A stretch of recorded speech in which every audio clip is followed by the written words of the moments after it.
আজকে আমি নিয়ে হাজির হয়ে গেছি একদম ঘরোয়া অথচ দুর্দান্ত স্বাদের কাতলা মাছের আলু আর কড়াইশুঁটি দিয়ে একটি ঝোলের রেসিপি। তাহলে চলুন দেখে নেওয়া যাক আমার আজকের এই রেসিপিটি। নমস্কার, আমি জয়িতা আর আপনারা দেখছেন জয়িতার পাকশালা। কাতলা মাছের এই ঝোল বানানোর জন্য প্রথমেই আমি এখানে 8 পিস কাতলা মাছ নিয়েছি। মাছগুলোকে খুব ভালো করে ধুয়ে পরিষ্কার করে নিয়েছি। এবার মাছগুলোকে আমি নুন আর হলুদ মাখিয়ে নিচ্ছি। নুন আর হলুদ মাখিয়ে মাছগুলোকে আমি 10 থেকে 15 মিনিটের জন্য রেখে দেব রেস্টে। 15 মিনিট বাদে গ্যাসে আমি একটা কড়াই বসিয়ে দিয়েছি। কড়াইটা খুব ভালো করে গরম হয়ে গেলে আমি তাতে দিয়ে দিয়েছি পরিমাণ মতো সর্ষের তেল। তেলটাকেও খুব ভালো করে গরম করে নিয়েছি। এবার ওই গরম তেলের মধ্যে আমি নুন হলুদ মাখিয়ে রাখা মাছগুলোকে ভেজে নেব। এখানে মাছগুলোকে আমি দুটো ব্যাচে ভেজে নিচ্ছি।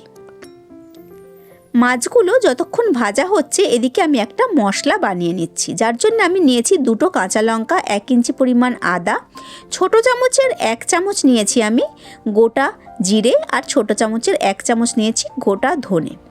আমি এই সমস্ত মশলাগুলোকে শিলনোড়াতে খুব ভালো করে বেটে নিচ্ছি। আজকে আমি রান্নাটা পুরোটাই শিলনোড়াতে বেটে বাটা মশলা দিয়ে করব। শিলনোড়ায় বেটে যদি রান্না করা যায় তাহলে রান্নার টেস্ট কিন্তু দ্বিগুণ হয়ে যায়। মশলা বাটতে বাটতে দেখুন আমার ফার্স্ট ব্যাচের মাছগুলো সুন্দর ভাজা হয়ে গেছে। এবার আমি তেল থেকে একে একে সমস্ত মাছের পিসগুলোকে তুলে নিচ্ছি। এবার ওই একই রকমভাবে আমি সেকেন্ড ব্যাচের মাছগুলোকেও ভেজে নিচ্ছি।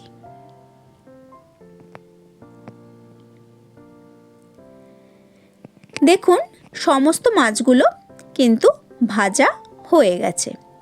সমস্ত মাছগুলোকে তেলের থেকে তুলে নিলাম। এবার ওই তেলের মধ্যে ফোড়নে আমি দিয়ে দিয়েছি 3টে শুকনো লঙ্কা, দিয়েছি একটা তেজপাতা, 1/2 চামচ দিয়েছি গোটা জিরে।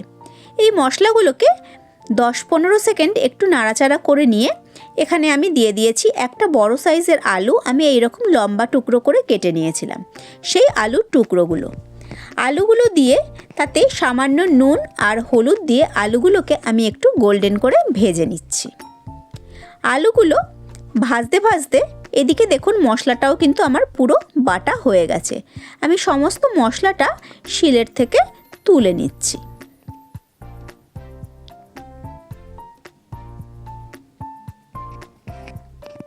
এদিকে দেখুন আলুগুলো গোল্ডেন করে ভাজা হয়ে গেছে।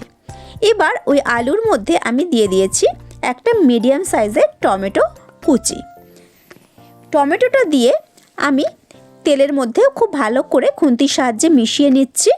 এবার এর মধ্যে আমি দিয়ে দিচ্ছি পরিমাণ মতো হলুদ আর দিয়েছি আমি পরিমাণ মতো নুন।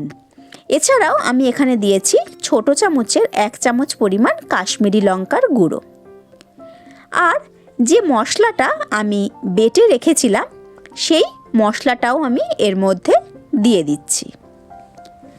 সমস্ত কিছু দিয়ে আমি গ্যাসের ফ্লেমটাকে একদম লোতে করে দিয়ে 4 থেকে 5 মিনিট খুব ভালো করে মশলাটাকে কষিয়ে নেব, যাতে বাটা মশলাটার থেকে আদার গন্ধটা একেবারে চলে যায় আর টমেটোর কাঁচা গন্ধটাও চলে গিয়ে টমেটোটা একদমই গলে যায়। খুব ভালো করে মশলাটা কষিয়ে নিয়েছি। দেখুন তেলটা সেপারেট হয়ে গেছে। এবার আমি এর মধ্যে দিয়ে দিয়েছি পরিমাণ মতো উষ্ণ গরম জল। এখানে কিন্তু অবশ্যই উষ্ণ গরম জলের ব্যবহার করবেন, তাহলে কিন্তু ঝোলের টেস্টটা ভীষণই ভালো হয়। আমি ঝোলের জলটা ঢেলে দিয়ে তার মধ্যে দিয়ে দিয়েছি 1 মুঠো খানেক কড়াইশুঁটি। তারপর আমি ঝোলটা ফোটার জন্য অপেক্ষা করেছি। ঝোলটা যেই একদম টকবক করে ফুটে উঠেছে আমি একে একে এর মধ্যে দিয়ে দিয়েছি মাছের টুকরোগুলো এবং মাছের টুকরো দিয়ে আমি 5 থেকে 7 মিনিট খুব ভালো করে ফুটিয়ে নিয়েছি। ভালো করে ফোটানো হয়ে গেলে আমি এর মধ্যে দিয়েছি 1/4 চামচ গরম মশলার গুঁড়ো আর দিয়েছি ছোটো চামচের 1 চামচ ঘি। ঘি আর গরম মশলা দিয়ে খুব ভালো করে মিশিয়ে নিয়ে আমি গ্যাসের ফ্লেমটা বন্ধ করে দিয়েছি। দিয়ে আমি ঢাকা চাপা দিয়ে 10 মিনিট স্ট্যান্ডিং টাইমে রেখে দিয়েছিলাম। তারপর আমি গরম গরম এই কাতলা মাছের ঝোল কিন্তু পরিবেশন করে দিয়েছি। তাহলে আজকে এই কাতলা মাছের ঝোলের রেসিপি আপনাদের কেমন লাগলো অবশ্যই কিন্তু কমেন্ট করে জানাবেন। আমি আবার হাজির হয়ে যাব কোনো নতুন রেসিপি নিয়ে নেক্সট এপিসোডে। ভালো থাকবেন, সুস্থ থাকবেন। ধন্যবাদ।